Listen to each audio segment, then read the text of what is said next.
How's it going, guys? Good? First up, I just want to say thank you so much for having me in Malaysia. It's my first time here. So far, I've not seen too much, but I did get on the boat cruise last night. It was really nice from what I've seen so far. So hopefully I get a little bit more to explore tomorrow. But first, today, I wanted to just share with you guys my story, where I've come from and where I'm up to now. And then after that, we're going to do a little workshop around what you need to build and enterprise. So, this is what I got told in grade 2. My teacher told my parents that she was going to sit in the back of the classroom because I was never going out to anything. So I was off to a pretty good head start in life. She wasn't that wrong, that teacher. Through my schooling life, I never got an A. The only thing I got was a B, and that was in sport, the physical part. So everything else I was failing at. I was not great at school, I'm dyslexic. I just didn't really engage well with that education system. My parents tried to figure out what was wrong with me. They gave me an IQ test, it was really high. It was just something they couldn't put their hand on. So by the age, just after year 10, my dad let me leave school. So I was just turning 17. And I guess I was kind of starting to break the rules just by doing that, because that's pretty rare for someone to just drop out of school in 10 and try and figure out what they're going to do. But by the age of 24, after that, I had established 4 businesses and bought and sold my first investment property. I found what I was good at. I was good at starting businesses. I was that good that I started to probably get a little bit cocky though. I was really confident in what I was doing because I was this kid that just got told that he was going to be a labourer and do nothing. And I was really, really kind of a bit too confident. And they say if you've made no mistakes, you've made nothing at all. Failure. Perhaps my school teacher was right.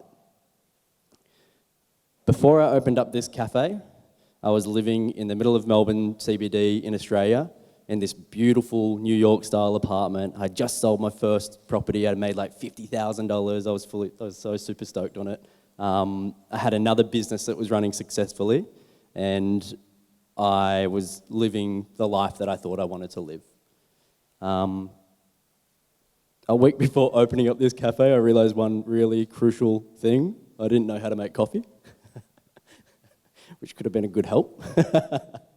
But 6 months into opening up the cafe, I was completely broke. I'd completely run out of cash. I'd sold the other business to keep this one afloat, and I was starting to collect debt by the day.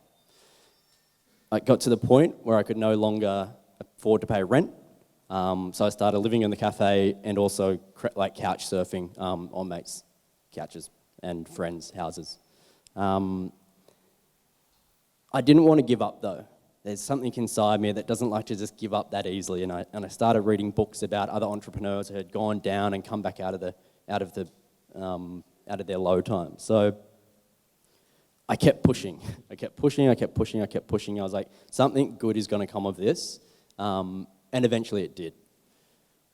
This one day, a gentleman walked into my cafe and he said, "Hey, do you want to sell this cafe?" I was like, "Are you kidding me? Do I want to sell the cafe?" I was like, "You can have the cafe." So I took the money and I started to, I guess, get myself back on my feet. So I paid back all the debts that I owed and I just started getting a job. And then I got to reflect on this whole situation. And where I was in Melbourne was right on Flinders Street. And while living in that space, I saw a lot of young people that were sleeping rough. And I started to think, I was like, well, how did they get there and how do they get back out of that situation? I kind of put myself in the situation by choice and I got out of it because I had an asset to sell. So I got really passionate about this issue and I was like, I want to do something about this problem. So I looked at starting a non-for-profit. I looked at becoming a social worker. I was looking into all these options, and I just thought, none of them are really for me though. Like, I don't know, there's other people out there running non-for-profits and they're doing a great job of it. I'm not really qualified to be a social worker, and it's going to take years to train to become one. And I was like, I'm still really passionate about business. So I was really stuck about, what do you do? And I picked up this book by Richard Branson, which is Screw Business as Usual. And it was all about using business as a force for good. And I'd never heard of this before. I always thought, make lots of money over here and then give it all away. That was the method in my head that I thought. And I learned about all these brands like Tom's and Patagonia that were doing amazing things. And I was like, that's it. That's what I want to do. That I'm going to make a business that does good. So I came up with this idea of selling pillow slips at the start that was going to help people sleeping rough, because it made sense, something to do with sleeping, and it would support people sleeping rough. With that little idea, I got myself a scholarship into the School for Social Entrepreneurs, which was an 8-month incubator program. So through that incubation program, I met mentors, I learnt about marketing, I learnt about accounting. I started to learn all the bits of the puzzle that I needed to make my social enterprise work. Got to the end of the incubation program, and I was like, yep, ready to go. I had a brand name, I had a mission, I knew what we were going to do, but there was still one problem.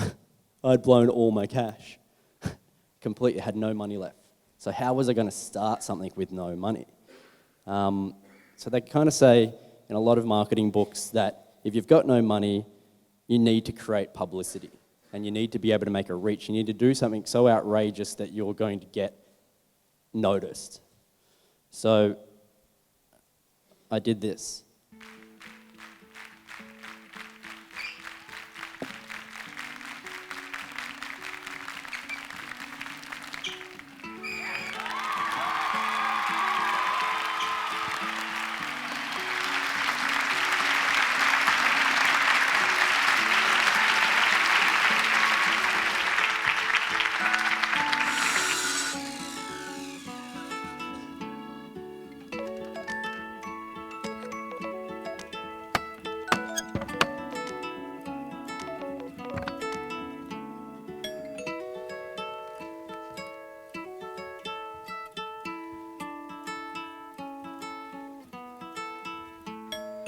Like these guys, I'm also making a stand. I'm Jamie Green, founder of One Night Stand Sleepwear. We exist to create awesome sleepwear while supporting young people sleeping rough. And right now, we need your help. In short, I need $24,000 worth of pre-sales to get our first full range off the ground. Man, this is heavy. On the 11th of April, I'll be making a stand inside this box for 24 hours. Oh yeah? I thought Boxing Day was December. So for more information, head over to onenightstandsleepwear.com. Jamie, Yeah? small problem. What's that? Door's stuck, and I've just farted. Sorry.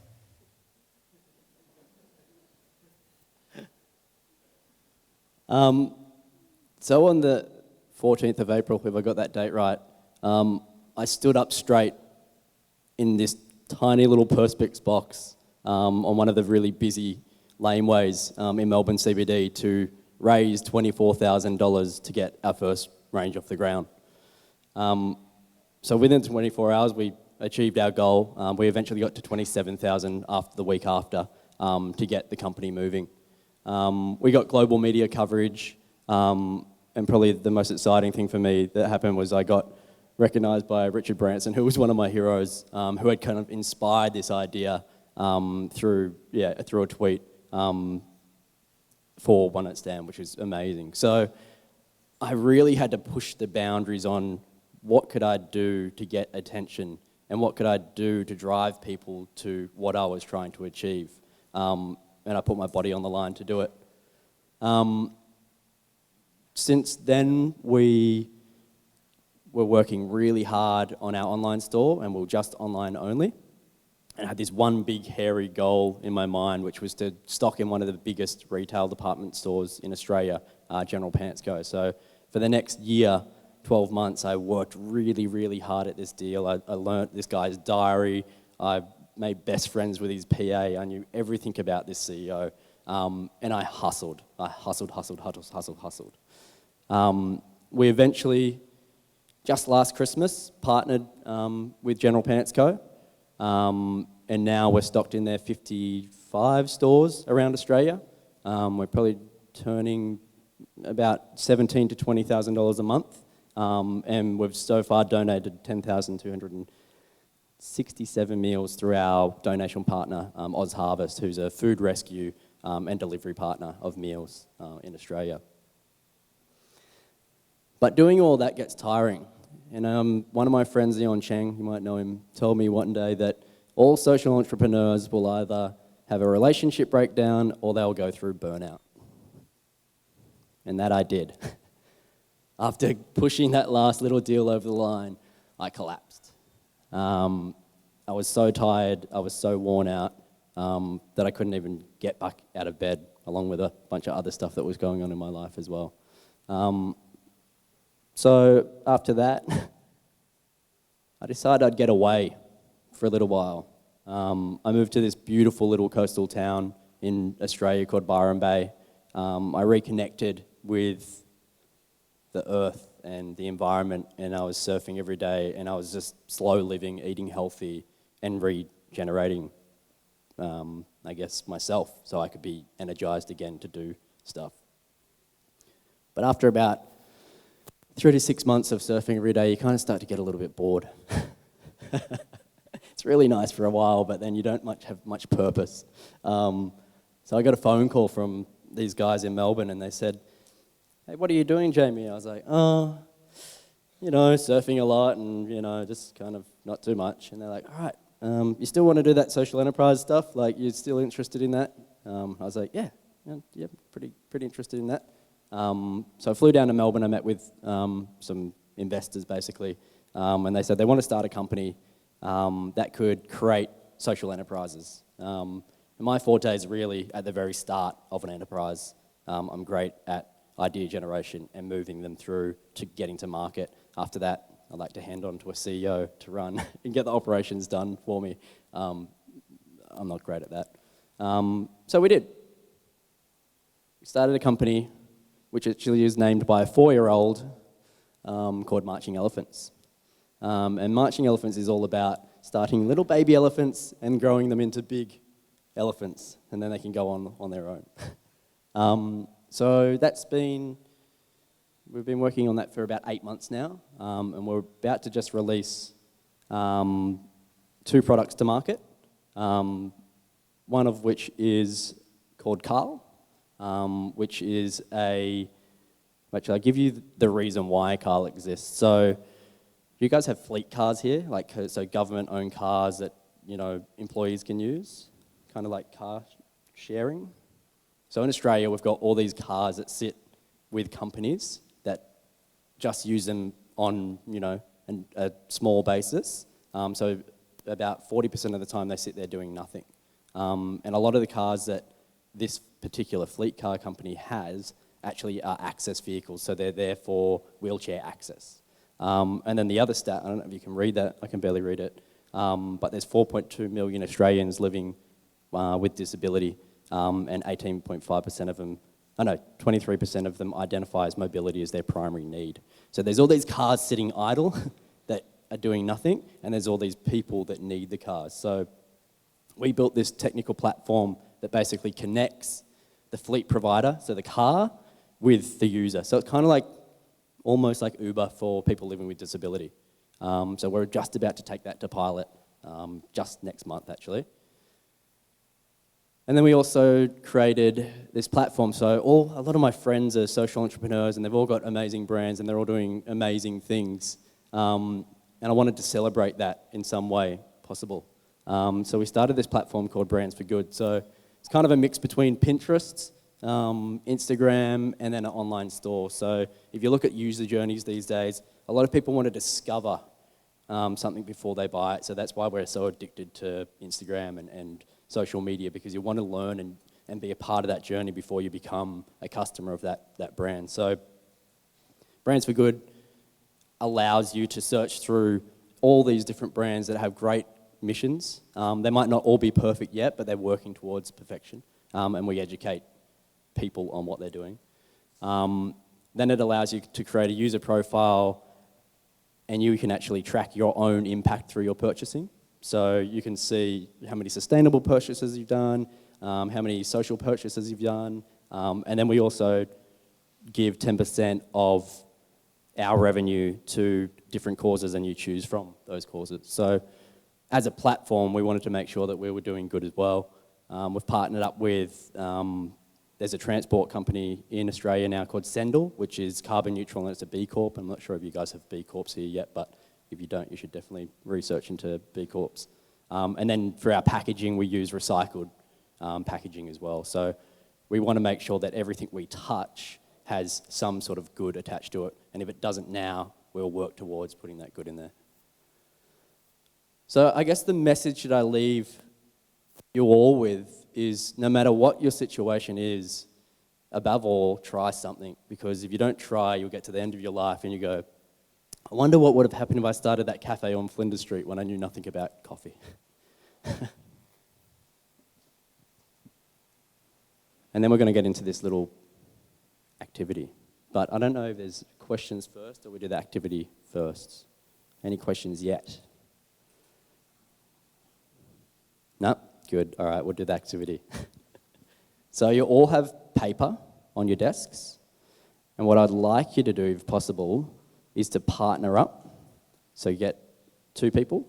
If there's not equal people on a table, group into 3.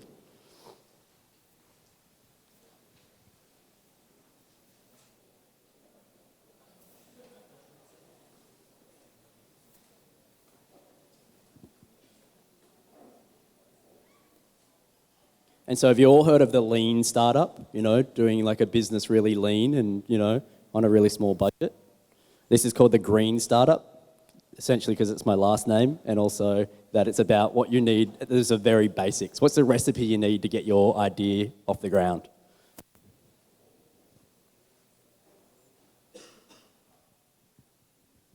So has everybody got a partner or a trio? At the back, you guys got partners? Yes?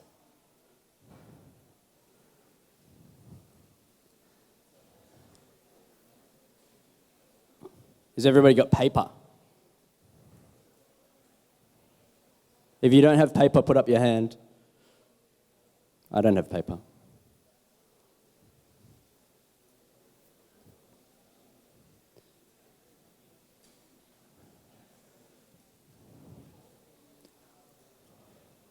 All right, nod your head if you guys are ready to go. Nod? Yeah? You good? Up the back, you guys ready to go? Yep. All right, this is like really, really quick. So in 5 minutes, and I'm going to time you guys, I want you to come up with an idea. It could be a pre-existing idea that you already have, but I want ideas. As many ideas as possible, and you've got to write it down within 5 minutes, which is going to start now.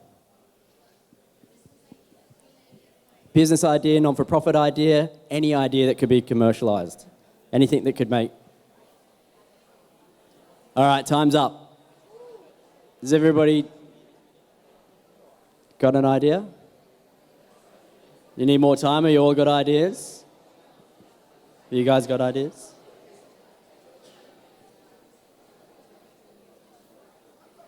All right, no more idea thinking time. Shh, no more time. All right, if you've got an idea at your table, put your hand up. I just want to hear a couple ideas. Who's got an idea they'd like to share? Anyone? If you don't have one, I'm going to point some people out. You guys got an idea. Would you like to share your idea? How many ideas you can share? Only one. We got 101, so you just one. Hey guys, My friend here, Teresa, she actually just finished her study. She's major in marketing, and now she just graduated in finance for the so-called second degree. She got an idea that people don't have financial literacy. So most of us, we're learning about anything, math or whatever, but our parents didn't teach us how to manage our money. So end up, there's the latest gadgets people are going to buy. But her target is, she tried to help people that in trading business who can have cash, like hawkers, like cash based, but they don't know how to invest it. They don't know how to spend that money or how just keep it or roll back to the businesses. So that's the idea, to help people become literate in finance. Is that all? Sure. Very good. Nice. Who else has got an idea up the back? All right, give me 2 seconds. All right, would you guys like to share your idea?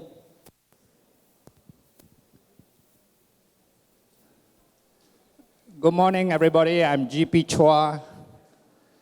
Okay, we are into farming. We want to make farming sexy. We want farming to be professional. And we want all the poor, the bottom BOP, 50% or the 4 million BOP to use our farming system to grow their own wealth, to grow their own health, and to be a good citizen rather than dependent on government handouts and feel like chickens. Okay, anybody who got ideas on how to make it sexy? By the way, we're going to give this technology free to all the NGOs or the poor, but under cooperative farming. So let us know how we can make Malaysia 2020 the real vision in another 4 years or 3.5 years. This is not a pipe dream. This is a real dream. I am from Kuala Terengganu. It used to be rat infested, malaria infested, flooding every November. Our school tenggelam.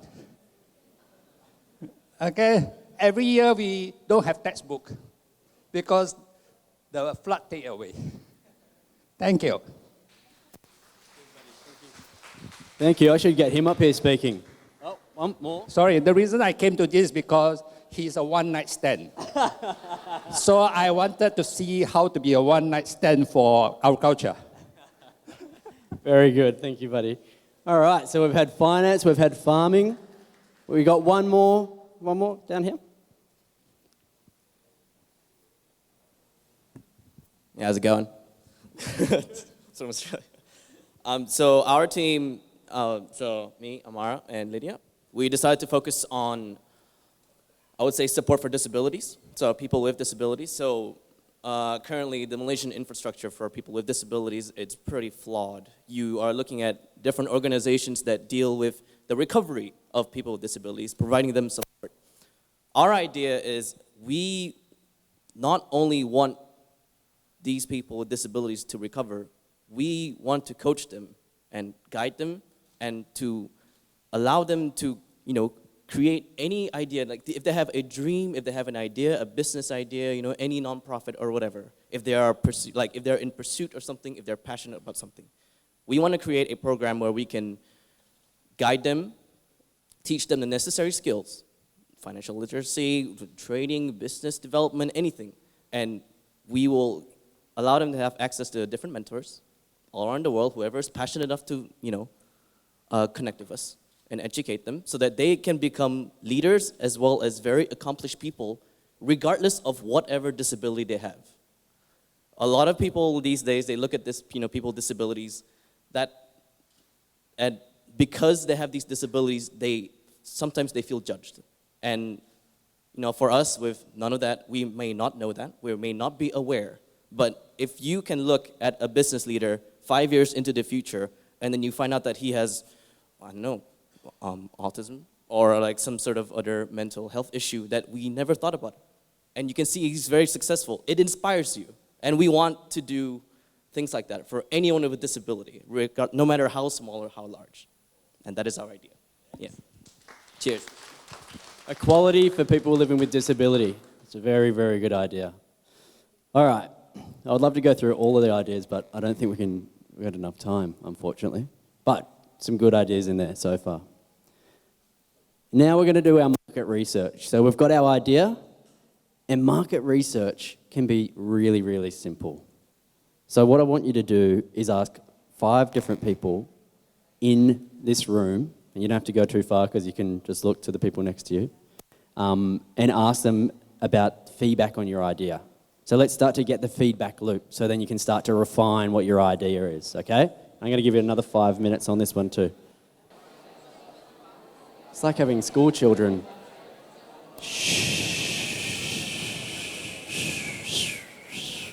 All right. Who got some really good feedback to their idea?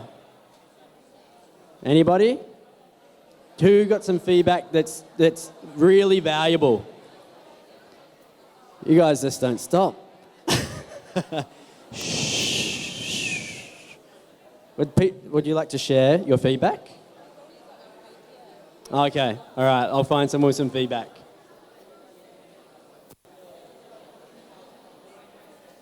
Did you guys get some valuable feedback? Would you like to share your feedback and how it refined your idea? Yeah? All right, I got some people here who are going to share what their refinement was with their idea and their feedback.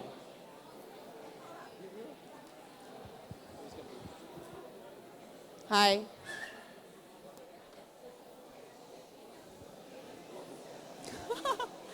Attention, please. Look at Jamie. Okay. Our idea is to make scholarships accessible to all in a way that make education accessible to all in Malaysia for now. But slowly we'll roll out to the regions. So my market research have told me that the idea should work. We can go into a few ideas if we were to doing it. One of the ways would be a crowdfunding way where we get the public to help those people who need the scholarships. So it's a crowdfunding model. Another model, obviously my initial model is to get the corporates to fund, get the foundation to fund it, rather than get the public to fund. So, and obviously some other ideas are the outreach to schools, who are our target audience, are very important. Who are the people that we want to help? What are the target group that we want to help? At the moment, in fact, I'm actually running a company who actually is a scholar management company. I actually manage scholarships. I manage scholars from the bottom 40%, so their family income is actually below 4,000 ringgit Malaysia.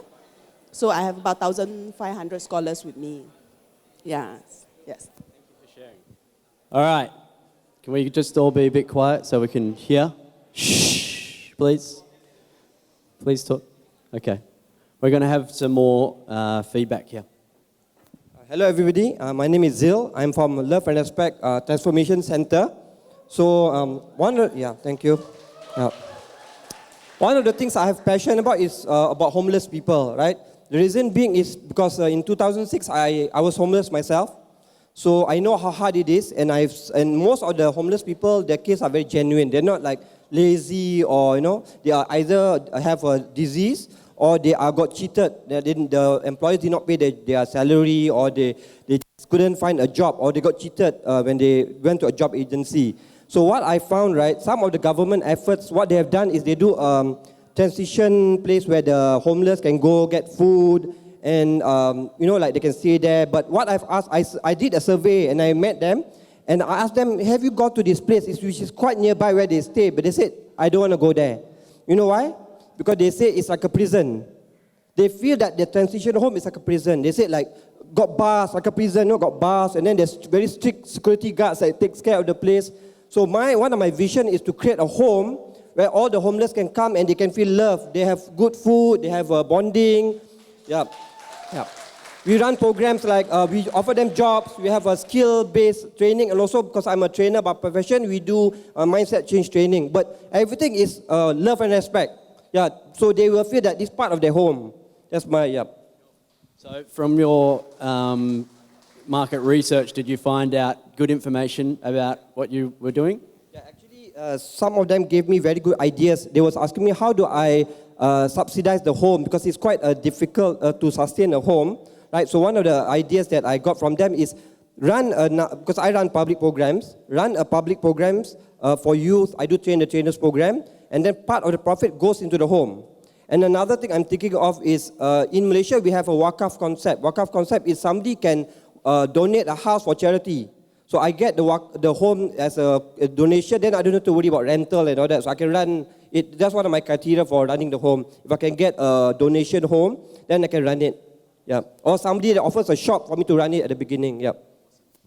So just from a couple simple questions, your idea can expand. Is there anybody else that wants to talk about their experience from their market research? You guys have been looking hot the whole time. Let's share that at least. Okay, hi everyone. So our table, we've got different passions. I'm interested in helping the refugees, and then we've got some green designers here, and then education, create art and culture and animals. So we're thinking, how can we help the refugees here? They are not self-sustainable. They can't work. They can't get education. It's like they're brought into this country and they can't, if they work, they get caught and all that. So we're thinking, could we help them become self-sufficient? So provide them land and then bring in, provide green sort of shelters to them, let them plant, do farming, and the proceeds, the output will be sold in a little shop that they'll have in that land, say a fruit vegetable shop. They'll have a cafe there, some art and craft could be done, coming from their country, and then they could cook food from their country. So it'll be some sort of self-sustainable solution for them while they are here. So it's a temporary before they move on to the next part. Yeah, but we don't have any market research done. Cool. But from your table here, what can sometimes come out of market research is collaboration. So you guys are working on one project that might support another. And I know Beck Scott has that experience a lot with her company, people coming into there, asking questions, and then collaboration can happen, which is really, really valuable. Is there anybody else that wants to share? All right, excellent. Hello, we are talking about how to help the corporate to conceptualize their CSR innovation. And we're talking about share value core project. It's not to be a top-bottom, whereby corporate asks for application, then NGO run the show, and then the corporate take the credit. I think we should create the common ground between the NGO and the corporate. And one of my business line of social enterprise is a CSR innovation. So we come up with a project to collaborate with a home cuisiner, the home chef, and then we were tied up with the media to run the campaign so that to visit those oldies who are not in the senior home, but just alone dining at home because of their children are so busy with their working life, 9 to 9 probably. So this is to create awareness that there are lonely aging people that need a companionship. And for this home cuisiner or home chef to visit them, actually it's quite in line with what they are doing. So we try to create this kind of share value core project to fill in the marketplace. Yeah. And what did you learn from your market research? Did you improve your idea at all? Just happens to be their training company also have a senior citizen association. And so this is another collaboration that can put them in just to mobilize the resources and all that. Awesome. Cool. All right. So we've done our market research. We've got our idea. We've done our market research. We've got to do something else next. Recruit talent. And sorry if you can't read this font. It was invented by me, and it's very messy. But often when you've got an idea, you're not going to be able to do it on your own. So I want you to start thinking about your idea and what people you need around you. Do you need a really good graphic designer? Do you need a fashion designer? Do you need someone good with money? And then start to think about those people that you need around you and who they are. They might be your dad, they might be your brother, they might be someone in your family, it could be a friend, it could be anybody. And think about those people and write those down. You get another 5 minutes.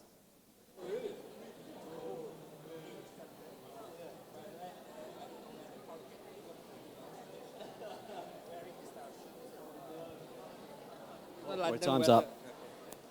All right, guys, time's up. Sorry, I didn't give a 10-second warning, but you take half an hour to be quiet anyway. Shh. All right. That was good. I'm going to do that next time. Worked it out. Who came up with their dream team and can name them? No one. Surely someone did. Did you guys come up with a dream team? Do you know who you need in your team? What type of people? Yeah, you need for your team to build your business? Can you share? Thank you. Okay, our idea is, I have to explain my idea first. All right.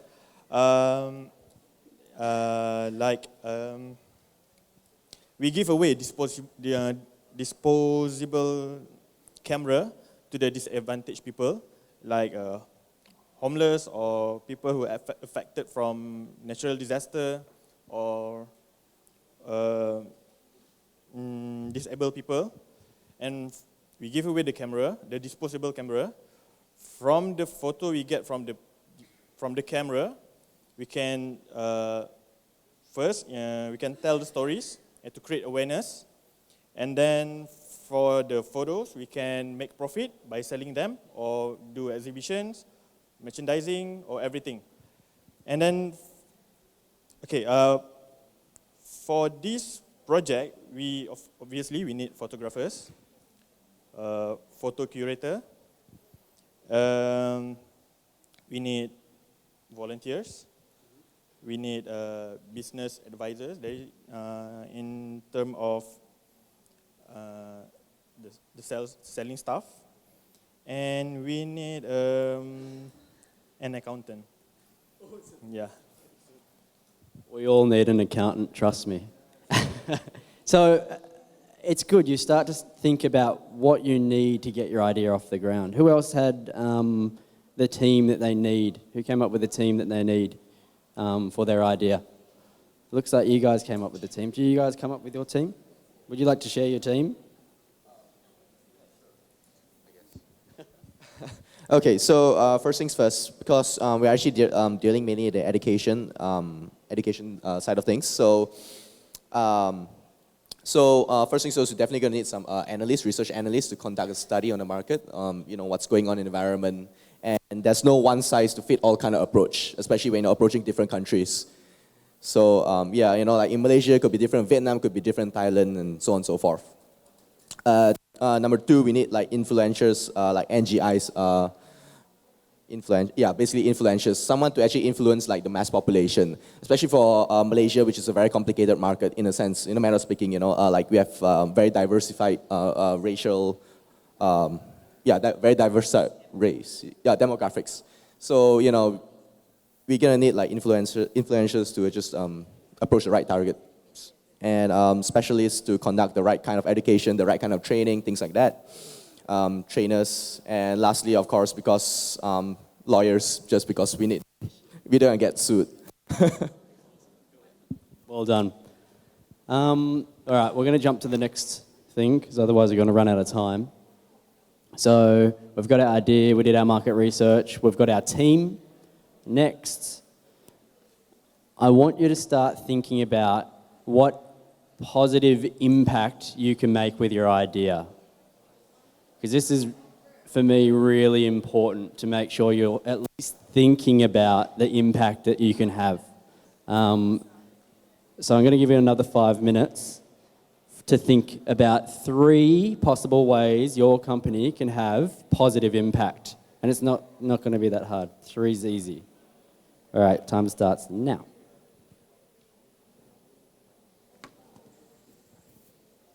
And some of your ideas might already be based off making positive impact. So I want you to think about, if it's a social cause, what can you be doing from an environmental perspective and how you're going to make that impact? I think so. No more seconds. This part's really hard. Shh. All right. Who's come up with some impactful additions to their idea? You guys have, haven't you? Yeah, you got good impact now in your idea. Would you like to share that? Share? Are you shy? Is anybody not shy on the table? Okay. Hi. So everybody, our idea with me and Ashraf is creating a platform for professional services, pro bono professional services with confidentiality in mind that helps groups like single mothers, abuse cases, disabled person, that connects this group of people with professional services like lawyers, wealth planners, counseling, probably nutritionists. So the pull of it is pro bono. It's going to be free because social enterprise, right? So the positive impact of this is we are providing help to people who really need it instead of big corporations who wants to earn their next million. Yeah. So that's a really, really great idea. So if you start to look at your impacts, you're having social impact, you're having, you can be assisting people with mental health issues and connectivity as well. So the people on the other end of your idea, the professionals, are also getting positive impact out of that because they're sharing with their community as well, which is a really, really positive thing. Does anybody else want to share their idea and their impact of their idea? Would you guys like to share? You look like you would like to share. Would you? Hello. Me and my friend want to create a what the name of the project? Helping the underprivileged area. We plan to create a program at the Taman Medan at the Petaling Jaya, where we helping them. We train them to create to cook a kind of food. What the name? Snack. A snack.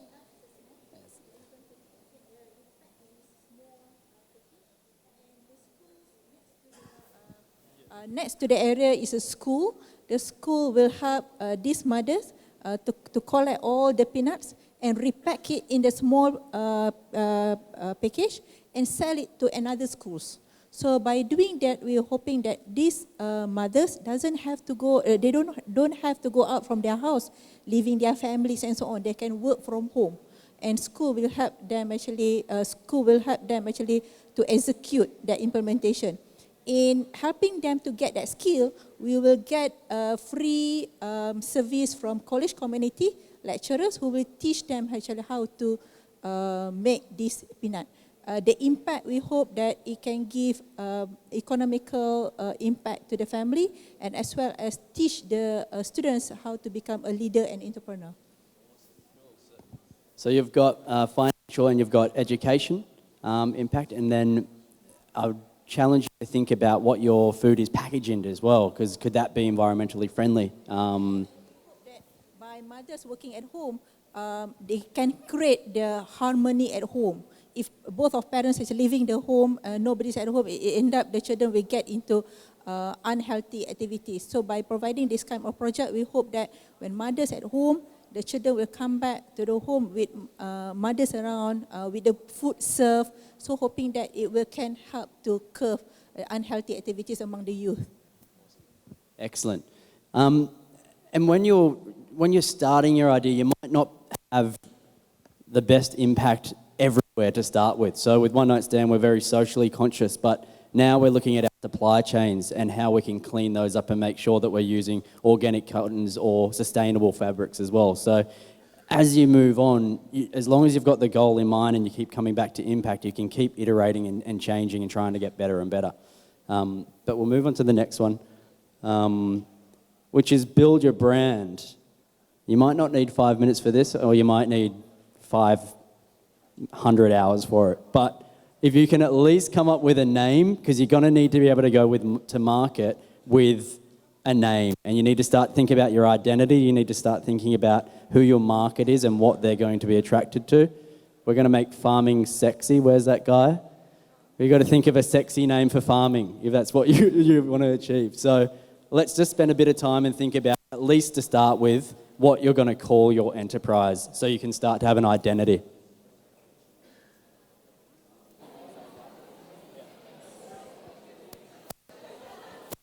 All right, we've only got 10 more seconds on your naming.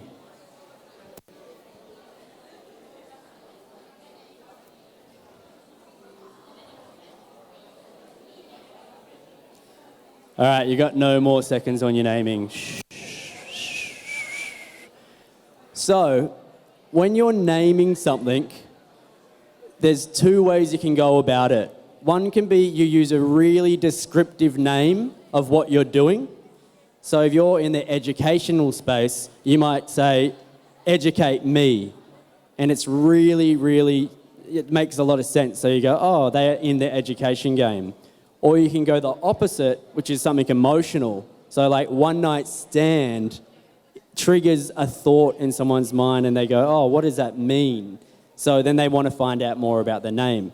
But then when you've got an emotional name, you'll use a descriptive byline. So it's one night stand, sleepwear. So straight away you would go, the guy sells sleepwear. It's not about a dating site.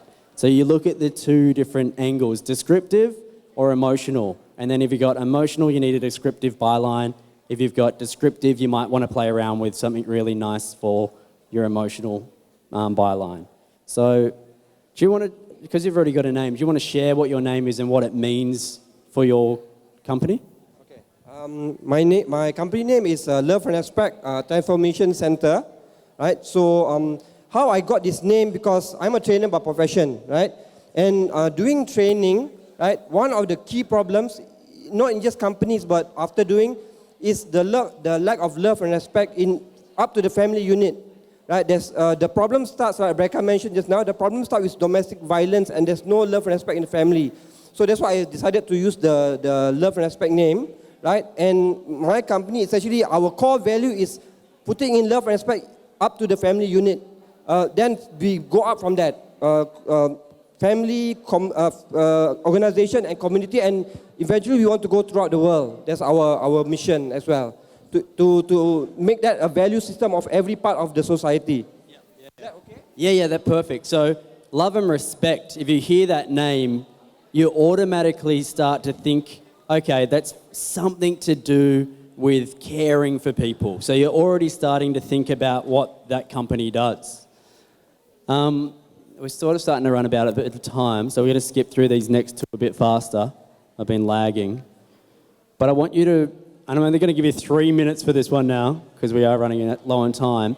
When you start something, you're going to need other people around you to help you get that idea off the ground. So finding a partner for me was finding a manufacturer. So who was going to make my sleepwear for me? Who could potentially give me some money to start the idea, which ended up being crowdfunding. So I needed a crowdfunding platform. And then who might help me sell that product as well. So I always think partners is a really important point. So I'm only going to give you 3 minutes for this one, and you just write down 3 potential partners that you need with your company. All right, time's up on that one. I just got a few questions on partners just now, and it doesn't matter what size they are. They don't have to be a really big partner. They could just be, I need some volunteers to get my idea off the ground. So they can be big or small to get you anywhere. Sometimes when they're bigger, they call them like a guerrilla partner, so like it's a really big brand, and they can assist you to get your idea off the ground because they've got a lot of brand value. So when I started One Night Stand, I had some big supporters that were talking about us, and that helped get our idea spread, but they weren't the only partners that I needed. So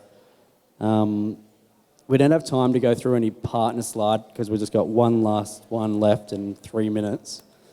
But I want you to start thinking about who are you going to sell your product to?